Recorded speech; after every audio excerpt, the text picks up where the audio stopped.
100 করছি,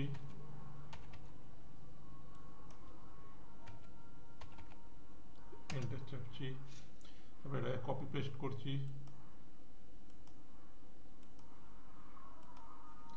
এটা সাইজ 95/95 করছি,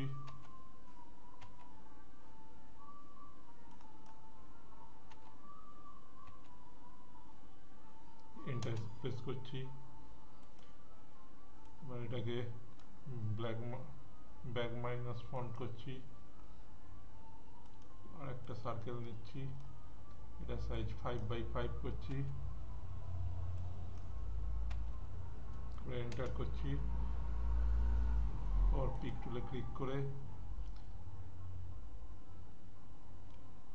শিফট প্রেস করে সিলেক্ট করার পর টি সি করলাম, করার পর আরেকটা সার্কেল করছি, এটা সাইজ দিচ্ছি 15/15,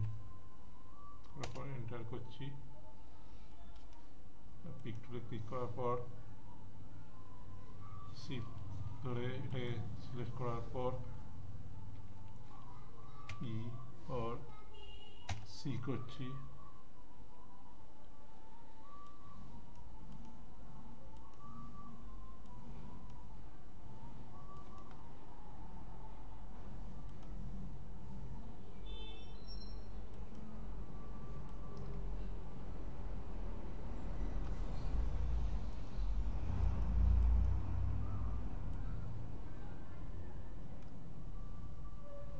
কন্ট্রোল ধরে এটাকে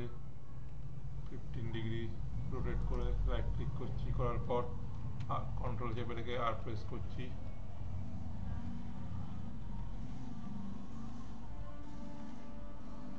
করার পর সবকটাকে সিলেক্ট করে ওয়েল্ড করে দিচ্ছি,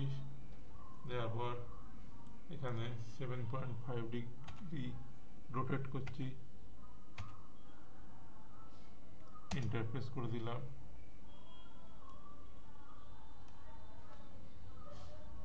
করার পর 2.9 টুল নিয়ে কন্ট্রোল চেপে রেখে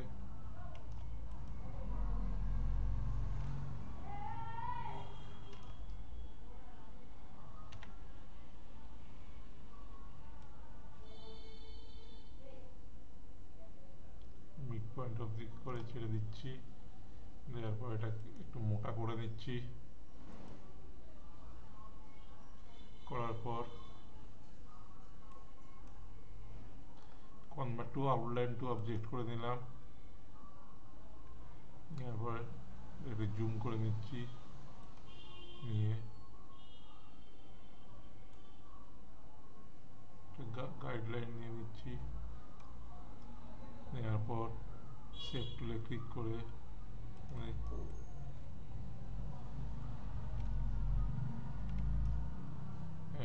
ডবল ক্লিক করে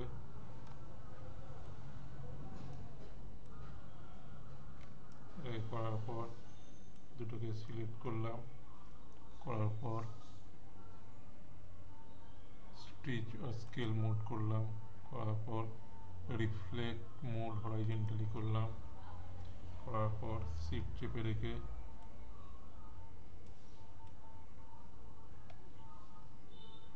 করার পর ছেড়ে দিচ্ছি, এরপর এটাকে ছোট করে নিচ্ছি, পিক টুলে ক্লিক করার পর মিড পয়েন্টে নিয়ে আসছি, নেওয়ার পর এটাকে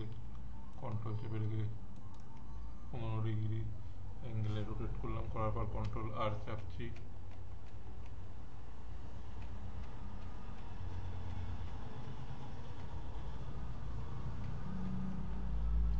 করার পর সবকটাকে সিলেক্ট করে ওয়েল্ড করে দিচ্ছি, করার পর একটা কালার দিয়ে দিচ্ছি। এরমভাবে অশোক চক্র করতে হয়। ভিডিওটা যদি ভালো লাগে তাহলে অবশ্যই সাবস্ক্রাইব করবেন এবং বেশি বেশি শেয়ার করবেন, আর লাইক দিতে ভুলবেন না।